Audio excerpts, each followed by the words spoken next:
여긴 안 떨어졌는데 이런 곳들조차도 이제 먼저 떨어진 곳들의 추세를 좀 따라갈 거라고 저는 무조건 이게 조정이 없으면 대한민국 미래도 좀 어둡다고 보고 있잖아요. 주택가격 부담 지수라는 게 살 수 있는 선, 이게 어디냐면 폭등의 폭이 예전 같지 않을 거다. 나중에 회복돼도.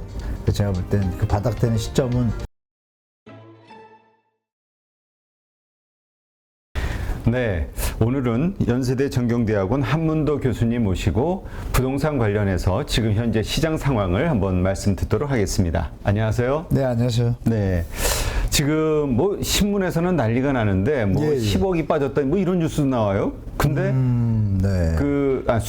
수억이 내렸다. 그런데 네. 막상 가면은 네. 무슨 소리야? 시장에서는 또 그런 얘기를 한다고 그래요? 부동산에서는? 네, 지금 이제 대표님 그러니까 막 알 수 없는 지금 혼란이 좀 있는 것 같아요. 네, 대표님 말씀대로 이제 국지적으로 이제 막 좀 많이 빠진 곳들이 있잖아요. 이제 그게 이제 보도에 많이 나오다 보니까 많이 안 빠진 곳조차도 이제 다 빠진 것으로 이제 일반 소비자들이 판단을 해가지고 일단 시장을 가보시는 거잖아요.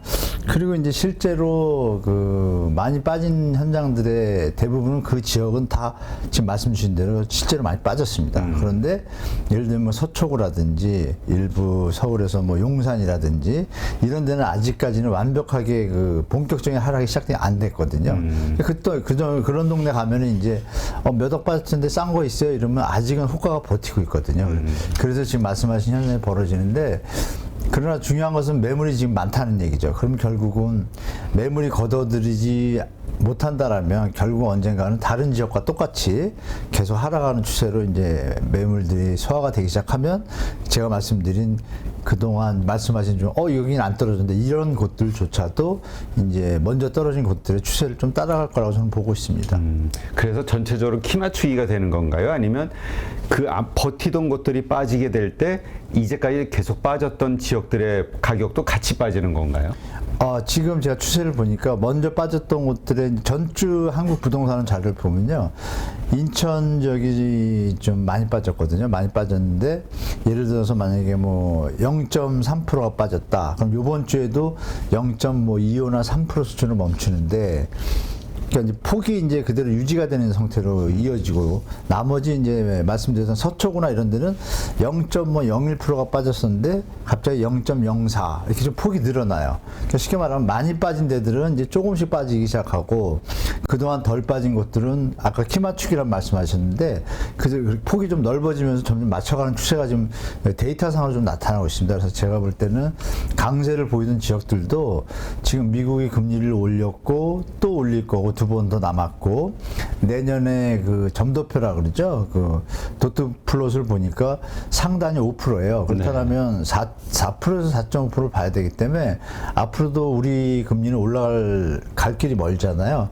그 추세가 계속 이어지기 때문에 제가 볼 때 이제 내년부터 이제 시작이고 내년부터는 이제 본격적으로 움직일 거다라고 하락폭이 좀 그렇게 좀 보고 있습니다. 네. 그러니까 지금 본격적으로 하락이 시작이 됐다가 아니라 하락은 시작됐으나 본격적인 것은 내년부터다.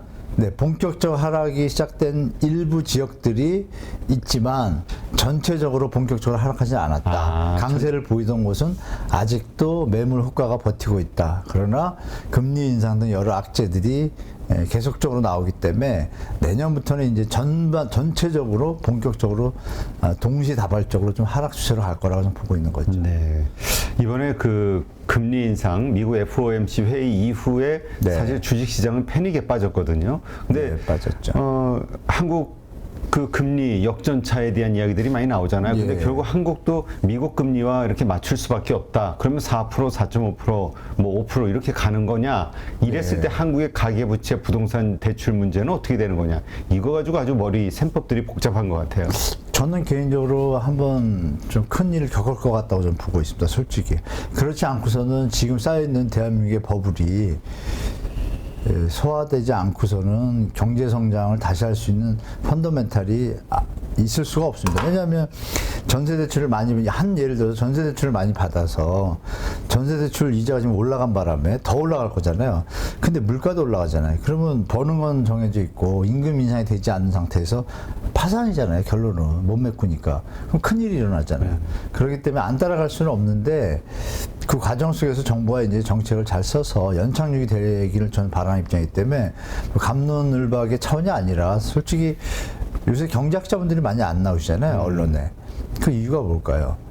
그러니까 저는 이렇게 생각하거든요. 아, 이거 분명히 올 수밖에 없는 상황이다. 안 오면 나중엔 더 크게 터진다. 만약에 지금 버티고 가봤자 배가 지금 터질라 그러는데 그걸 한번 소화를 하고 와야지. 소화라는 표현이 좀 죄송하긴 하지만 배가 터지는데 계속 먹으면 어떻게 되겠어요? 당연히 부작용이 더 심하게 나겠죠. 그래서 제가 볼 때 약간 지금 배탈이 났다고 가정하면 약을 먹어야 되는데 그 약이 이제 지금 금리잖아요. 금리로 이제 미국도 약을 먹이고 있는 거고 대한민국도 지금 약을 줘야 되는데 애기가 너무 약한 거예요. 우리 지금 경제 말씀하신 가계부채나 이런 상황인데 너무 약하니까 이 약을 잘못 먹이면 더 큰일이 날까봐 정부에서 조마조마 하시는 것 같아요. 그럼에도 불구하고 그 죽게도 아부를 수는 없잖아요. 네. 결국 약은 투입해야 되는데 미국이 이제 급하게 가니까 좀 부담스럽지만 지금 정부 입장에서 지금 머리 좀 많이 아프실 것 같아요. 환율도 오늘 1,420원 넘은 걸로 제가 아는데 네. 뭐 꼭지가 1,400원이라 그러는데 그냥 가볍게 넘잖아요. 그렇죠. 그럼 이거는 IMF 수준인데 IMF 수준 맞나요? 그런데 이제 글로벌 금융 수준이었죠. 그렇죠. 근데 그때하고 좀 다른 거는 이건 한국의 문제가 아니라 전 세계가 다 똑같이 이런 강달러 때문에 환율이 오르니까 뭐 그렇게 이야기하시는 분들은 있어요. 네네, 그 좋은 쪽으로 말씀하신 거. 역으로 말씀드리면 그 노무현 정부 때 금리가 막 올라도 우리가 집값이 뭐 금리 인상으로 인해 가지고 하락하지 않았거든요. 그 뭐냐, 우리 경제 펀더멘탈이 좋았잖아요. 수출도 잘 되고 국민들도 중산층도 좀 많이 늘어나고 그럴 때는 전혀 문제가 없지만 지금은 정반대잖아요. 거꾸로 그 반대를 제가 말씀드린 거예요. 지금은 여력들이 없잖아요. 가게들이 이 상위 10%를 제외하고 나머지 중산층 이하로는 자산 여력이 없어요. 지금 역전세, 여월세 뭐 이런 얘기 나오는 그걸 보시면 아시잖아요. 역전세라는 게 전세 내줄 돈이 없는 거예요. 그렇죠. 돈 없이 그냥 전세 대출을 낀 분들은 정부 지원을 받아서 전세 대출로 집값을 버티고 있었고 그걸 활용해 가지고 갭 투자분들이 적은 돈으로 큰 수익을 누리려고 들어갔었고 이분들은 돈이 없잖아요. 갭 투자분들은 소액으로는. 그럼 전세금이 내려가면 메꿔줘야 되는데 그분이 무슨 돈이 있겠어요. 심하면 뭐 대학생 투자자들이 지금 유튜브도 하는데 제가 봤거든요. 여러 명을 봤어요. 대학생 투자자 뭐 누구 자신 있게. 그게 작년 가을 얘기예요. 네. 근데 지금도 하고 있더라고요. 제가 보니까. 그 사람들까지 붙을 정도니까 표현이 뭐라 하면 3천이면 3억짜리 집을 산다. 이런 표현을 쓰니까. 그래요? 그 사람 무슨 돈이 있겠어요. 대학생이. 그러면 전세 보증금 못 내주잖아요. 그렇죠. 역전세. 그럼 이 사람은 어떻게 되겠어요. 대학생은.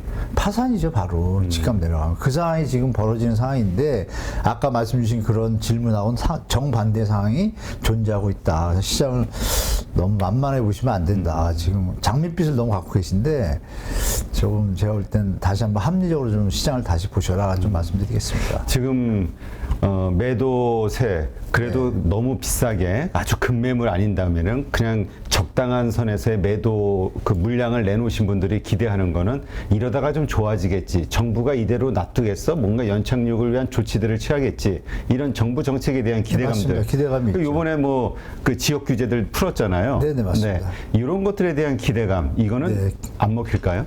저는 안 먹힐 거라고 봅니다. 잠시 언론에서 조금 그러니까 그 얘기는 뭐예요? 사란 얘기잖아요. 그렇죠. 매수가 늘어나서 가격을 호가가 유지가 돼야 되는 건데 그럼 살려는 분들의 수요자들의 상태를 한번 볼게요. 현재 대한민국에 지금 연초율이 늘어나기 시작했고 이금융권은 더 심하고 역전세가 나기 시작했고 그 보증보험 전세 보증금에 대해서 보증보험을 들어준 나라에서 지금 저 부채 그 부실 손실액이 뭐 작년에 4천억이고 올해 5천억 뭐 6천억 될 것 같아요. 나라 돈 세금 나가거든요. 그만큼 그 돈에 해당되는 전세 세입자들은 여력이 없는 거잖아요. 그럼 취약계층을 또 빼볼게요. 취약계층은 전세대출도 못 받아요. 그렇게 별로. 그럼 취약계층 10몇 프로 빼고 전세대출 받아가지고 그분들이 지금 무슨 여력이 있겠어요. 집 살 여력이. 지금 집 살 여력이 없어서 전세를 다운사이징 하고 있는데 그 상태에서 집을 살 여력은 당연히 없는 거고 그럼 정부가 LTV 80% 풀었잖아요. 효과 없잖아요. 네. 그 얘기 뭐냐면 현재 그러니까 우리 시청자분들이 제가 말씀드리고 싶은 게 뭐냐면 현재 주택 가격이 너무 비싸다. 시장에서 소화할 수 없는 수준을 넘어선 거예요. 근데 이게 더 가면 이제 버블이 터졌을 건데 그나마 좀 전 정권에서 조금 이제 대출 규제 이게 조금 버티다가 지금 금리 인상 때문에 폭탄을 맞은 건데 그러면 결론은 뭐 정해지지 않습니까?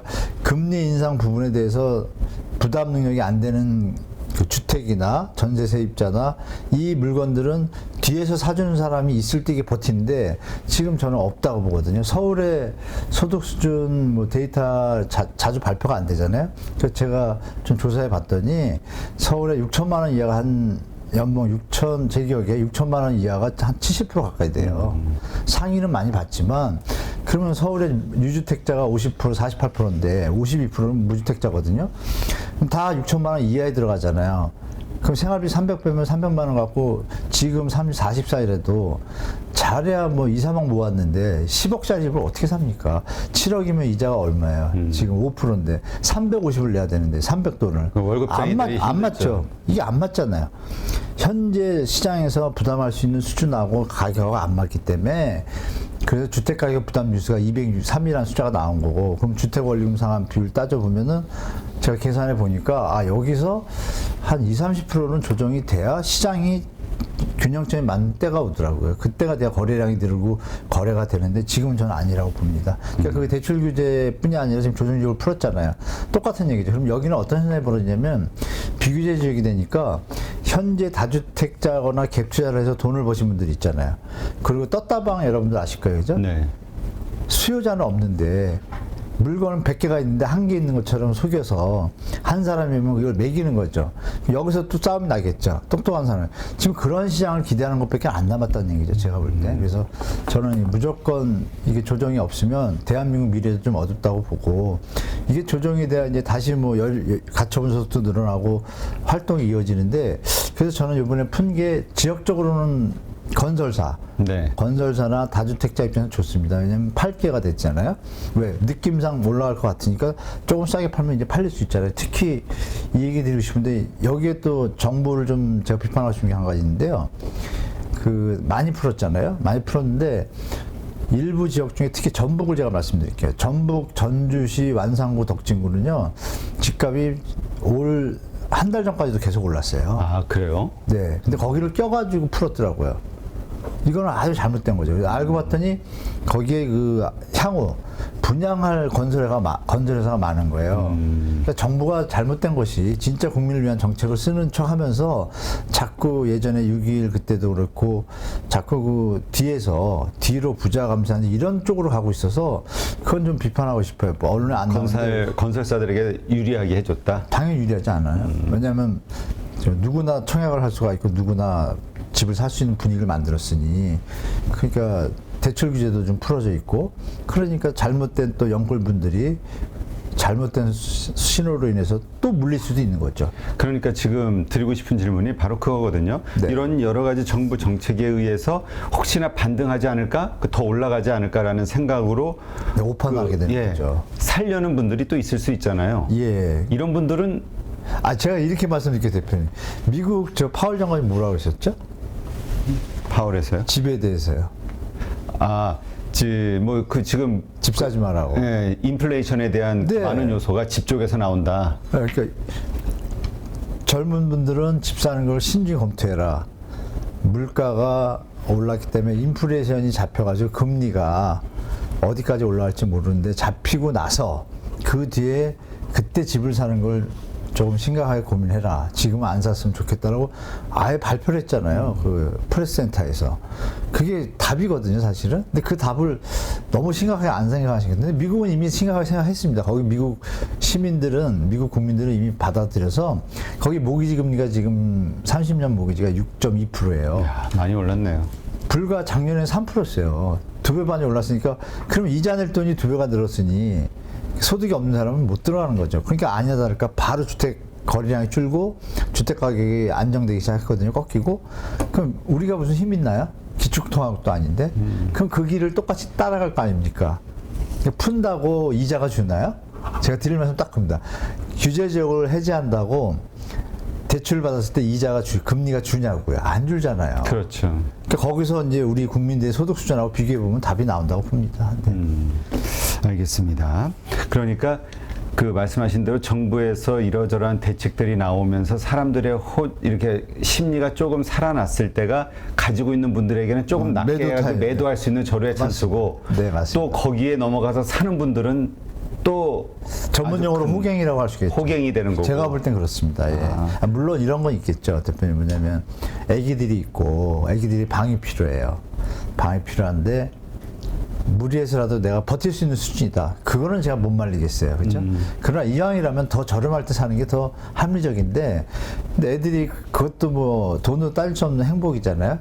그럴 경우에는 제가 뭐 굳이 말리지는 않겠습니다. 왜냐하면 뭐 금리 이자 좀 내는 것보다 가족이 행복한 게 더 제일 중요하니까. 그 외에 그런 요인들이 충족된 상태라면 지금 말씀처럼, 대표님 말씀처럼 그렇게 하는 게 정상적이고 합리적이다라고 말씀드리겠습니다. 네.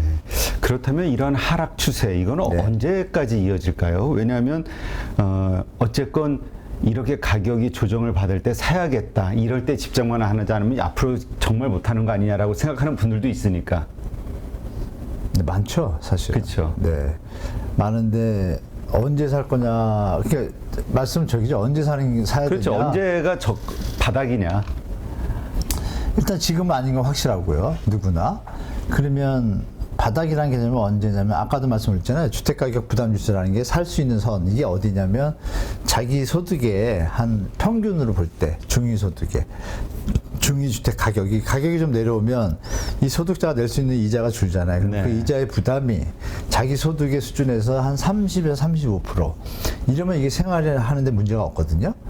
그러면 현재 금리가 나중에 한 3, 4년, 2, 3년 뒤에 조금 내려간다 하더라도 제가 볼 땐 3% 밑으로 안 내려갈 것 같아요. 제 생각에. 그 기준으로 했을 때, 자기 소득이 한 30에서 35% 수준인 게 어디가 되냐면, 주택가격 부담지수라는 수치로 120에서 한 130이면 됩니다. 120 정도가 저는 딱 좋다고 보는데, 실제로 120일 때 거래들이 많이 일어나요. 네. 역사를 보면. 근데 지금 서울은 203이고, 다른 곳들은 좀 소득이 거의 차이는 없지만, 어떤 주위에 집 지을 곳들이 많고 이러다 보니까 좀 수요 형태가 다르긴 한데, 서울만 예를 들면 서울은 그 수치가 120, 130 내려가기 전에 이미 거래가 일어납니다. 왜? 충분히 내려왔기 때문에 거래가 늘어나고 전세 가격이 또 살짝 오르기 시작해요. 그 시점이 이제 시작되는 시기입니다. 회복기. 근데 차이점은 뭐냐? 그럼 회복돼 가지고 우리 지나온 7년처럼 또 폭등할 거냐? 전혀 아닙니다. 이번에. 왜? 270만 원 공급 계획 있잖아요. 그 중에 암만 못해도 100만 원은 나오거든요. 네. 그 물량에다가 우리 저성장 국면이잖아요. 그리고 주택 핵심 구매 연령층이라 해서 35에서 54세 그 인구가 줄고 있습니다. 그러니까 이게 수요가 좀 더 주는 거죠. 그런 것들이 다 좀 여러 가지 요인들 종합해 보면은 폭등의 폭이 예전 같지 않을 거다. 나중에 회복돼도. 그러니까 좀 여유를 가지셔도 되지 않나. 제가 볼 땐 그 바닥되는 시점은 저는 하여간 2027년 보는데 그때 또 상황 가봐야겠죠. 그때 우리 경제가 좀 안 좋으면. 앞으로도 여러 해 후의 일이군요. 그러니까 네. 어떤 분들은 요즘 많이 빠졌다 뭐 이러니까. 뭐가 많이 빠졌어요? 네? 아니, 그러니까 이건 지역적으로. 네, 지역적으로 말씀 주신 대로 안양, 인덕원이나 수원은 이제 본격적으로 빠진 시간이 한두 달 됐고, 인천은 좀 많이 빠졌거든요. 그럼 거기들은 보면 아직 덜 빠졌어요. 제가 볼 때. 거기는 뭐 15억 가던 게 지금 뭐 10억이 많거든요. 그럼 되게 싼 것 같잖아요. 그렇죠. 근데 그게 2년 전에 6, 7억 줬단 말이에요. 그러니까 제가 볼 때는 거기서 좀만 더 내려가면 사람들이 살 것 같다는 거죠. 그렇죠. 왜? 6, 7억에서 물가 상승률을 대입하면 그러면 이제 여기서 좀만 내려오면 살 수 있는 선인데 소득하고 비교해보면 또 맞거든요. 그러니까 이제 경기 지역은 그럴 것 같고 서울은 아직은 좀 더 빠져야 된다라고 보고 있는 거죠. 그렇군요. 지금 말씀하셨듯이 지금 3기 신도시도 그렇고 이제 막 이렇게 그 부동산 대책에 의해서 막 그 신규 네. 공급 물량들이 계획이 돼 있었잖아요. 그러니까 네. 지금 하고 있고 이런 것들이 이 더 시장을 이렇게 하락시키는 어떤 요소가 되지 않을까. 이제 또 시장이 완전 분위기가 바뀌었으니까. 근데 하락이라고 이제 말씀 자꾸 하시는데 그 작년 기준점에서 보면 하락이지만 지금 이게 비정상적인 가격이라는 건 누구나 다 알고 있잖아요. 일단 이 비정상적인 가격이다라는 걸 전제로 해야 된다. 전제로 하면은 이거는 그래도 하락이 아니라 정상화 수준으로 가야지. 그러니까 정상 수준에서 약간의 가수요와 뭐 이런 것들 해서 상하 5% 10% 이거는 시장이 좋은 것인데 지금 그건 아니거든요. 그러면 그것이 거치고 난 뒤에서야 이제 제대로 시장을 우리가 뭐 전망이나 이거 할 텐데 저는 지금 상태로는 무조건 이건 빠질 일만 남았다고 저는 보는 입장이니까 그래서 그 뭐라고 표현드릴까요? 전국적으로 이 현상이 집 가진 그러니까 예를 들면 참 이해하실 텐데요. 제 사람 마음이 웃긴데 지금 매도자들이 지금까지 버티고 있는데요. 연말 가면 바뀔 것 같습니다. 그게 뭐냐면 금매물이 이제 많이 나온 금매물이 이제 말이 금매물이죠. 팔릴 수 있는 가격입니다. 네. 정상 가격이라는 게 합리적인 가격으로 거래가 될 수 있는 가격을 정상 가격이라고 하는데 지금 금매라고 표현한 거지 엄밀히 보면 정상 가격인 거예요. 그것밖에 안 사잖아요, 사람들이. 그렇죠. 그러니까 위에 있는 게 고평가된 거죠. 그렇게 보시면 제 친구 중에 하나 일산에 GTX 호재 많았잖아요. 네네. 그러니까 집이 6억에 분양을 받았는데 그 친구한테 좀 미안하긴 하지만 실명 거론 안 하면 되니까 저한테 전화 온 거예요. 어떻게 했으면 좋겠냐고. 그래서 뭐 어떤 걸 바라냐 했더니 질문 요점 이겁니다. 문제가 내가 그 6억 얼마에 분양을 받았는데 지금 17억이다. 근데 이거 GTX가 개통되면 얼마까지 갈 것 같니? 장밋빛이죠. 그래서 제가 그랬죠. GTX 개통돼도 그 호재는 이미 반영됐다. 현재 시값에. 현재 금경제상을 볼 때 30에서 40% 빠질 수 있다. 근데 그 지역에서 1등 아파트예요. 네. 그 지역에서 역전 또 바로 앞에 GTX. 그러니까 좋죠. 그러니까 소유자 입장에서는 GTX가 개통하면 더 오를 것 같다는 기대감을 가질 수가 있잖아요. 근데 그 기대감은 사실 저는 시장에 반영된 가격이 지금 이 가격이라고 저는 보고 있고 그래서 제가 조만간에 어려운 때가 오니까 몇 달 전 얘기예요. 어려운 때가 오니까 팔 마음이 있으면 지금 팔았다가 제 생각은 팔았다가 3년, 4년, 5년이 될지 모르지만 내려갔을 때 사면 그 갭이 또 본 거잖아요. 지금 싸게 좀 팔아도 그렇죠. 1, 2억을. 그랬다가 개통하기 전에 다시 그걸 누려라. 텀이 있잖아요. 벌써 10년이에요. 그러면 너나 나나 죽을 때가 점점 가까운다. 인생이 짧으니까요. 그렇게 얘기를 했는데 그래도 그럼 버텨볼게 이러더라고요. 그래서 나는 웬만하면 팔았으면 좋겠다 그랬거든요. 그리고 이제 바로 좀 뭐 14억 바로 내려갔잖아요. 몇 달 만에. 그럼 이게 14억에서 끝이냐? 제가 볼 때 아니면 더 내려갑니다. 그럼 아까 말씀하신 대로 지금의 일반적인 그 금매물 말고 정상가에서 한 3, 40% 이상은 빠진다고 보시는 건가요? 네, 고점 찍은 데서 30%는 다 기본적으로 빠지고 만약 외부 충격, 그러니까 미국 금리가 물가를 못 잡으면 어떻게 되겠어요? 더 올릴 수밖에 없잖아요. 그렇죠. 그럼 그럴 일이 안 날 것 같지만 제가 볼 때 근데 러시아 우크라이나가 이게 안 끝나면 이상한 일이 터지면 7% 갈 수 있거든요, 제가 볼 때. 왜냐하면 중국에서 지금 대로 제재를 하는데 러시아도 지금 막아놔가지고 뒤로는 뭐 물건을 돌리지만 그럼 미국 입장에서 말은 멋있게 했는데요. 아니 거기가 제조국가가 아니잖아요, 서비스 국가잖아요. 그렇죠. 금융산업 국가고. 그러면 원자재하고 그 원료들하고 그 식량들의 한 38%가 제가 알기로는 러시아하고 중국에서 전 세계에 내보내는 건데 그 미국도 이미 지금 38%가 물량에 못 들어가는 거잖아요. 그럼 물가는 계속 오를 거 아닙니까? 그렇죠. 그럼 이거 못 잡으면 금리를 더 올릴 수밖에 없잖아요. 근데 미국은 좋은 게 뭐냐면 미국 더 올려도 자기들은 버틸 수가 있어요. 기축통화국이니까. 다른 나라들이 다 망하면 어떻게 돼요? 거저 또 먹을 수 있는 헤지 펀드들이 뒤에서 또 정치 세력과 결탁돼 있잖아요. 그러니까 걔들은 놀고 먹는 거예요. 제가 볼 때는. 패권 국가니까. 그러면 여기 러시아, 중국도 버틸 수 있어요. 우리나라부터 뭐 일본, 대만 이제 박살나는 거죠. 제가 볼 때. 지금 신흥국이 벌써 박살나기 시작했고, 다부도. 그런 거를 감안하면 지금 시장 너무 만만해. 저는 이제 부동산뿐이 아니라 다른 시장도 좀 심각하다고 저는 보고 있는 거예요. 그래서. 주식시장도? 다른 시장이라는 건 뭘, 어디? 다른 나라? 그러니까 전부죠. 시장별로 다 똑같은데 금도 지금 떨어지잖아요. 신기하게. 모든 자산 시장이. 네네. 일단 다 희한한 현상이 이게 뭐냐면 조지 소로스도 얘기했고 예전에 다 이번엔 정말 인류가 겪어보지 못한 일이 터질 거다. 왜? 이 자본주의 시스템이 급격하게 이렇게 유동성이 증가하는 파생 상품 때문에 시작됐잖아요. 파생 상품의 이 종말이라고 봐요. 저는 1차 종말. 물론 또 살려내겠죠. 우리 인류가 똑똑하니까. 그러면 거품의 폭이 연쇄도산을 막으려고 2008년도에 얼마나 정상들이 모여서 얼마나 회의를 했어요. 그나마 좀 안정된 것 같은데 아니나 다를까 결국 터지잖아요. 그러니까 이게 안 터지면 더 큰 일이 벌어질 거 뻔하기 때문에 지금 다 각자 도생이잖아요. 솔직히 말하면 우리 방역 각자 도생처럼 각자 도생인데 우리는 각자 도생할 능력이 없잖아요. 그렇죠, 개인은. 네, 근데 대한민국은 그나마 그 반도체하고 이게 버티고 있으니까 뭐 동남아처럼 박살날 일은 없을 것 같아요. 제가 알기로는 인도네시아가 타겟이라고 제가 얘기 들었거든요. 미국 말을 안 들어가지고 인도네시아가 뭐 터지면 뭐 연타로 뭐 베트남 툭툭툭 터지면서 설. 그 와중에 이제 중국도 지금 부동산 버블 터지기 직전이잖아요. 그렇죠. 그러니까 그런 게 터지면 우리나라도 무슨 힘이 있어요, 우리나라 수출국가인데. 그러니까 수출국가의 좀 아련함이죠, 슬픔인데 그거를 리스크를 생각 안 하고 지금 부동산만 쳐다보고 부동산 정부가 정책을 풀면 올라갈까? 그거는 쉽게 말하면 이런 거죠.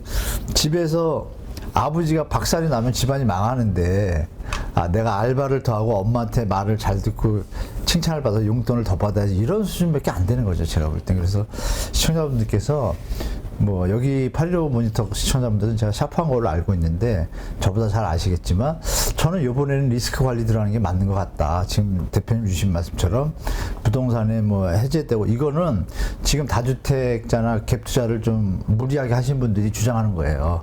그러나 자기 집 하나 갖고 있는 분들은 지금 아무 생각 없어요. 그죠? 이익이 지나가라. 무주택자들은 살 생각 없어요. 살 사람이 누가 있습니까? 풀면 뭐합니까? 그러니까 여유가 있고 여러 가지 상황이 받쳐줄 때 시장이 돌아가는 거지. 그래서 당분간은 리스크 관리가 더 중요하다고 좀 봅니다. 네, 알겠습니다. 누구나 1시간 안에 200개 종목에서 좋은 종목을 고를 수 있는 그런 능력을 배양할 수 있도록 제가 도와드리려고 그렇게 하고 있습니다.